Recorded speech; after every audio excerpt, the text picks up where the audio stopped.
right. Hi, everyone. This is John Placino, broadcasting instructor here at High Tech High School. And this is JP's Place. We're resurrecting it. And we haven't done a JP's Place in a long time. It's for WHITradio.org. And before we talk about the great play that was produced last week, the Laramie Project, I want to introduce everybody, starting with Deborah Orders, our director. And we have in the control room, the talk studio, Gina Mercedes, Hannah Cardona, Natasha Komaniki, Kellen Dorio, Sade Ford, Ice A2, and Rachel Mercado. And we give them a round of applause.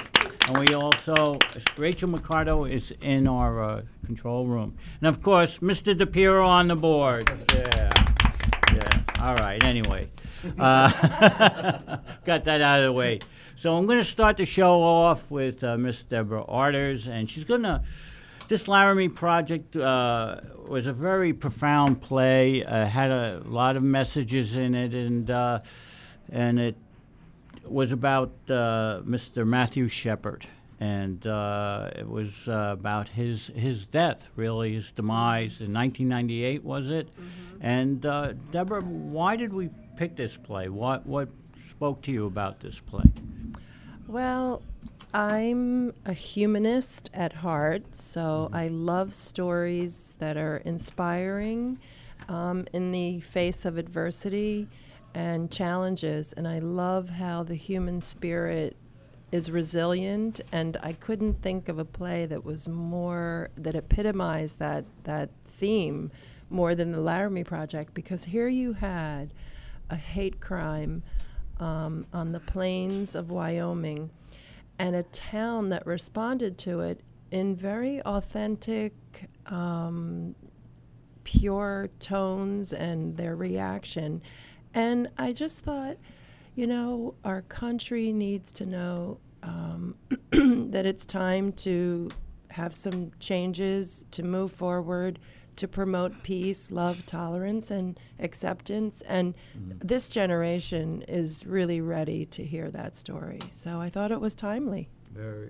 It was written by the way, Moises Kaufman. Mm-hmm. Okay, and it basically was a hate crime done, right, about against a young boy, 17 years old, and named Matthew Shepard. And well, he attended the University of Wyoming in Laramie, right. And he was becoming very strong in the LGBT community on campus, and he was really starting to become a human rights activist, and so that's why this crime was so tragic. The other thing to mention is just that no one thought that it could happen in a town like Laramie that was a university town where diversity and politics and discussions were, everyone thought it was a safe place to live. And that's why it was so poignant. That's a little scary, that it happened in a university town. You might say, okay, it happened in some backwater town, but it didn't. And that's what's very disturbing, And the other thing that, the other piece of this interesting play is that, 10 people from the Tectonic Theater Project went out and interviewed people several times. Right. So throughout the course of this play, you see the acting company responding at different times along the way first to the crime and then to the response. So it's such an interesting story for an actual theater drama department to do, because they connect to the actors in the play. So I thought it was great all the way around, a good choice. It was a good choice, and we have some aspiring young actresses in the talk studio here. We have Gina and Hannah and Natasha and Kellen, Sade, Ice A2. Where did that name come from? It's a great name. And Rachel. Miss Artist, I'm going to ask, and of course, Rachel up here, I'm going to ask you to, single out a few of them and ask them about the play and, doing it and their experiences. So, Miss Artist? Okay, well, I'll start with Hannah, who opens the play. So, Hannah, what was your process like, and how did you get to bring it into your heart and then be able to transfer it to the hearts of the audience? Well, I knew it might be a challenge because of the story and what happened to Matthew. It's not easy to grasp. And I read the play last year and I loved it, the fact that people went there to interview people of the town to hear Laramie's story and not just the story of what happened to Matthew, because the whole town was affected, and I thought that was important to portray as well. So I took that into account and kind of worked on that aspect of the town's reaction rather than just only focusing on Matthew Shepard. So, yeah. And it was very, also you had a comedic tone to your whole role there.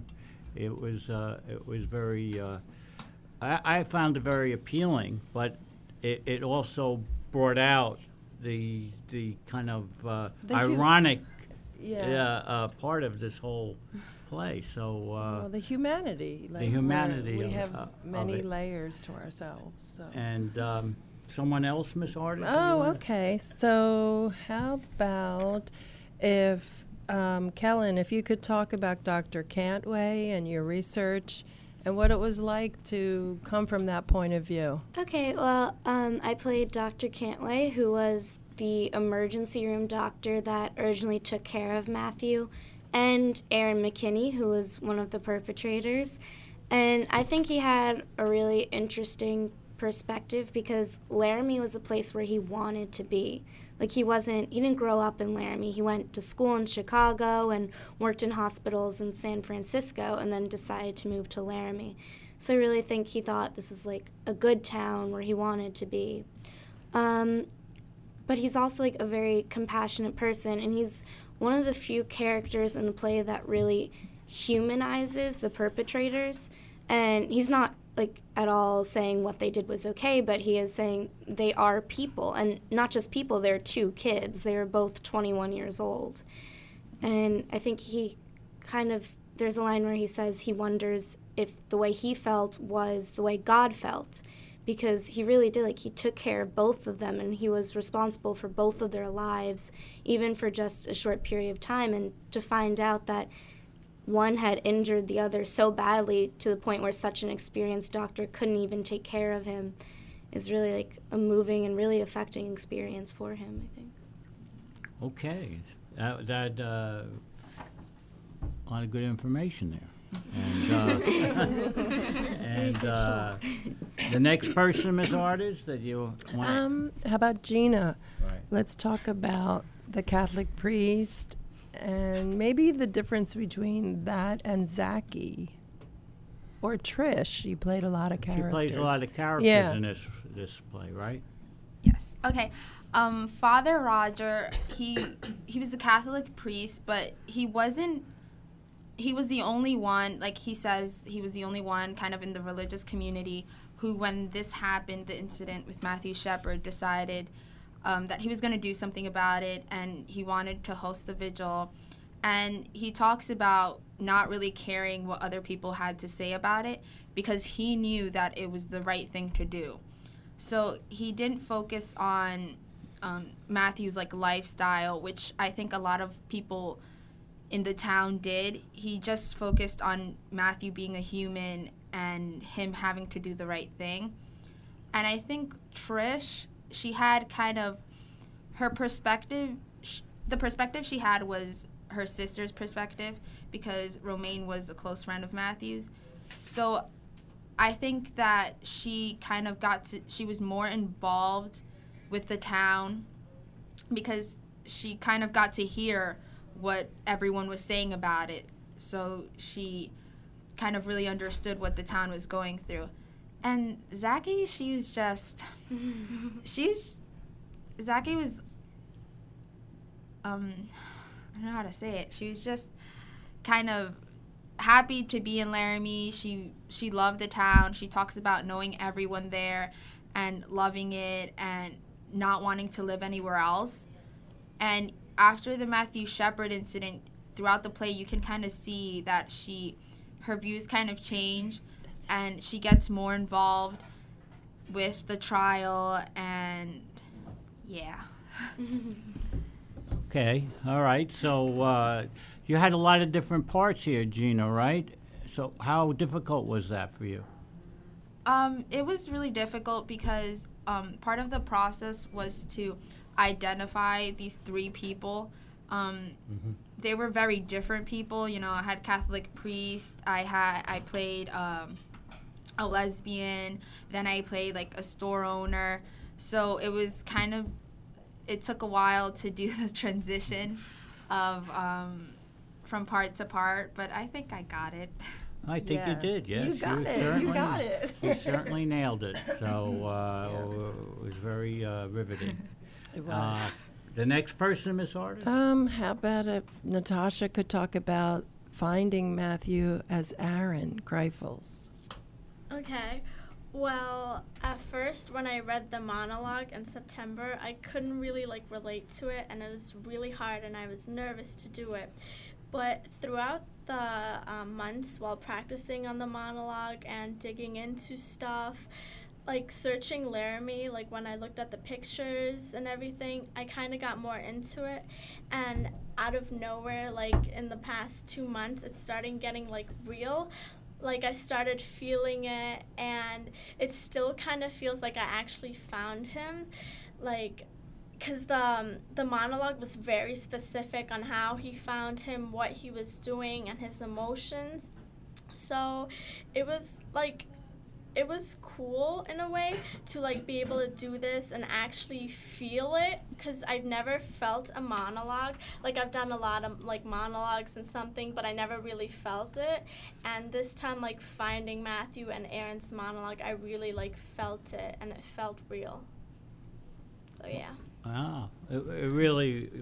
You liked the performance, right? Oh yeah, I thought she did an astounding job. Thank you. And that the research and the backstory definitely provided the support for the actor to fully realize the moments. So that's what did it. I mean, if she hadn't looked up all the information and done the research, then maybe she wouldn't have been as... And this was about a 3-month I overheard you. This was about 3 months in rehearsal? Well, it was started in September, basically? Yeah, we started in September. And so maybe Sade could talk about the process, how long it took and what we did along the way. And you also have your first Saturday off in a long time. Yay. That's true. All right, so Sade, let's talk about the process then. Okay. Well, the process is really interesting. It's so different from any of the other plays that we've done in the past, and we finally had leading roles, so we kind of had to bring it together as a group and a company, and figure out how we're gonna work with this play and bring it all together in the end. So it was really interesting for me to read the play in the beginning of the year, and it was just so powerful, and I know a lot of us cried in the beginning because it was so hard to get through the first act in general. It was just so much emotion written into this play. And when we were starting to audition for our parts, I know nobody knew what they wanted. It was That's true. we were all just Yeah. I'll take we'll Take what you give me. yeah.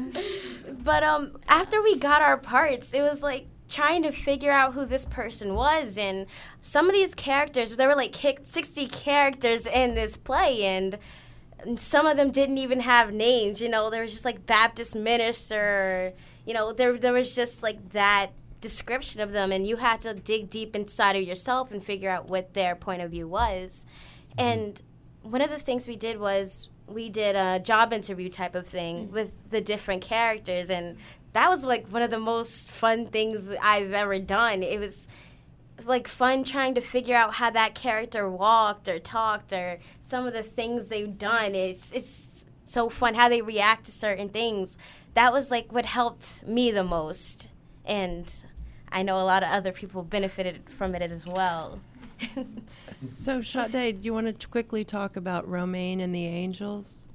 The angel scene is my favorite scene in the show. I mean, Romaine Patterson was like one of Matthew's closest friends. They lived together, and she loved him like a brother. And I know it was so hard for her to lose him, and she also lost one of her other brothers in like the same 2 years. The angel scene for me felt so powerful. She was finally standing up to this man. It's Fred Phelps of the Westboro Baptist Church, and he was just screaming all of these horrible things, and she just stood up to him in the most peaceful way you can. And yeah, that was beautiful. Absolutely beautiful. I wanted to turn it over to Isatu now, who also in the play had to deal with directly head on. She had to deal with intolerance in the town as Zubaida, as an Islamic feminist, and also her passion for finding the truth as Rob Debris. Do you want to talk about those two paradigms? My two characters were Zubaida and Rob, and they're two completely different characters, but at the same time, they have the same mindset. And for Zubaida, I think the thing that got to her the most is the ignorance of the people in the town, and you hear her talking about it throughout the play, and she just wants people to take responsibility for what they do and what they say, and she believed that the crime wasn't just about Matthew, and it wasn't just what Aaron did. It was the whole town who needed to take responsibility, because it was the whole town that was affected by it. And Debris, his whole meaning, his whole opinion, and his whole mindset when he was doing the interrogation was he just wanted to know why. Being a homicide detective was hard for him because he never really understood why people did the things that they did, and I guess that's what he was trying to do throughout the whole play. He was trying to figure out why. Yeah, that was beautiful. Yeah. Listening to all of you, it makes me very proud to be your instructor, but also it makes me very proud to work at a school where kids can be who they are and can articulate so well what's going on with them creatively, intellectually, and, just all across the board. So I just wanted to point that out. And we're going to end our little interview / radio show / everything with Rachel Mercado right here in the booth with us control people. So Rachel, you also played a lot of characters. So do you want to talk about the impact that it may have had on you, both creatively and maybe in terms of theme and story? Well, I think that all of my characters had a different opinion because you have Stephen Meade Johnson, who's so liberal and he just accepts everyone, and then you have Marge, who's lived in the town for a long time, and she believes in the live and let live thing. It's like, everyone should live where they want to live. And then you have Matt Mickelson, who's just kind of thrown into this because the last place Matthew Shepard was seen was in his bar. So it's just interesting that I have like this all-around view of Laramie and the impact that it had on all the people, because my characters are coming from all different angles. And I think it gave me a better understanding of what happened and the crime and how it affected the town. And it didn't just affect Matthew or his parents or gay people, it affected everyone in the town and the world. And what about Marge playing a mom and playing with Hannah in those scenes?